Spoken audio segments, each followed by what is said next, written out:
zile zile zile zile yo alergyal mile mile mile mile. Alright, welcome back mga kabayan dito po sa ating munting YouTube channel, ang Nerds TV 51. Pag-usapan naman natin ngayon mga kabayan, ito pong si Sara Diskaya. Kung saan nga po nakakaawa rin naman mga kabayan. Yung napanood ko po yung kanyang video po mga kabayan, siya po umiyak, maawa ka rin naman mga kabayan. Pero wala po tayong magagawa Sabi nga sa kasabihan ang pagsisisi ay laging nasa uli. Hindi po ba, mga kabayan? Umiyak siya ngayon dahil hindi niya raw inakala o akalain na mangyayari ito sa kanilang buhay. At nalulungkot po siya dahil mawawalay po siya sa kanya pong mga anak. At sinabi niya po na nadamay lamang siya sa ganitong sitwasyon, mga kababayan. Alam nyo mga kababayan,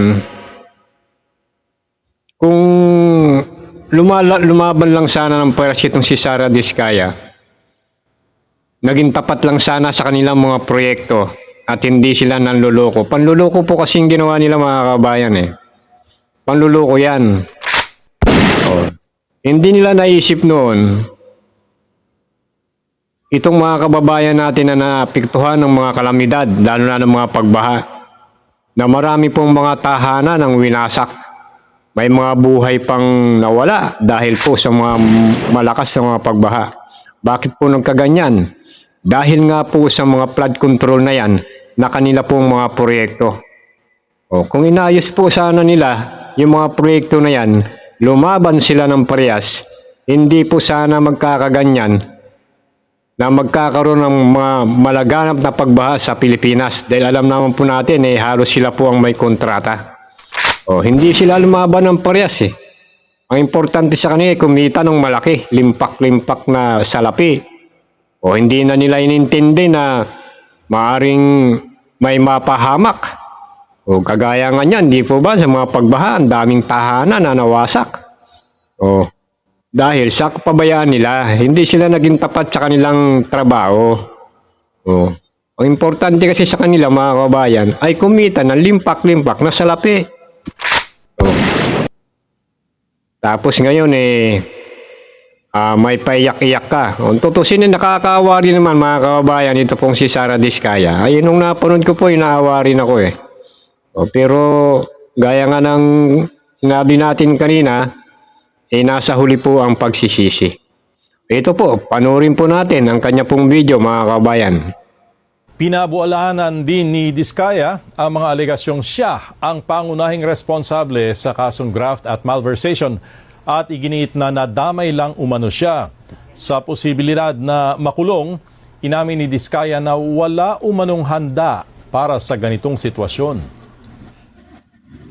Ayoko sana. Kasi, as everyone knows, my kids, they all have ADHD. Husband ko nasa Senate. Tapos ako makukulong. Ang hirap. Hindi ko alam kung paano mga anak ko. Hindi ko talaga alam. Sorry.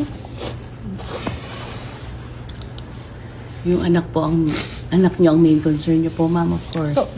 Sobra concern ko mga anak ko. Kasi kung ano man ginagawa namin para sa mga anak na tapos biglang ihihiwalay ako sa mga anak ko. Yun yung pinakamahirap. Na mahiwalay sa mga anak. Marinding itinanggi ni Diskaya na binili niya ang mga luxury car gamit ang iligal na pera. Paliwanag niya, hindi niya alam na may irregularidad sa importation ng mga naturang sasakyan na nabili lang umano niya sa isang ahente. Balak rin niyang kasuhan ang importer. Yan nga po mga kabayan. Napanood po natin siguro. At napakinggan po ang kanya pong pahayag. Nakakaawa din po, di ba, mga kabayan, ito pong si Sara Diskaya. Nalulungkot din po tayo pero wala inabuso nyo kasi yung inabuso ninyo yung inyong proyekto. Hindi kayo naging tapat sa inyong trabaho. Oh. Kung naging tapat sana kayo, naging parehas, lumabang kayo ng patas, iniisip niyo muna sana yung mga proyekto ninyo na sana laging matibay, matatag. Para hindi, sabi nga hindi nasisira, nahahantong sa pagkakaroon ng malalaking baha dahil sa inyong mga proyekto na yan, kaya nagkaganyan. Ang problema, wala palang mga proyekto, ghost project. Hindi ba, panluloko yan mga kababayan yung ginawa nila. Abay, binabayaran pala sila ng gobyerno, pagkatapos wala naman palang proyekto silang ginagawa. Panluloko talaga yan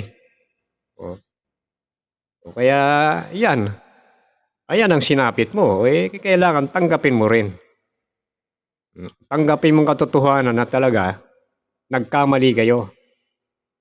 Nagkasala kayo. Sana mga kababayan, ito pong mga ibang mga kontraktor pa magsilbing aral sana sa kanila itong nangyari kay Sara Diskaya, mga kababayan. Para maiwasan na yung ganyang mga ghost project na yan. Lumaban kayo ng parehas. Dahil lang napeperwisyo po ang ating pong mga kababayan, mga mahal kong kababayan, di po ba? Ang daming mga tahanan na nawala, mga buhay na nabuwis dahil sa ganitong mga pagbaha. Mga kababayan, hanggang dito lang po muna tayo. Kung ano po ang inyong opinion, iwan lang po ninyo sa baba. At huwag niyo pong kalimutan mag-subscribe para maging updated po kayo sa ating pong mga reaction video dito lang po sa Nerds TV 51. Mundo'y nagliwa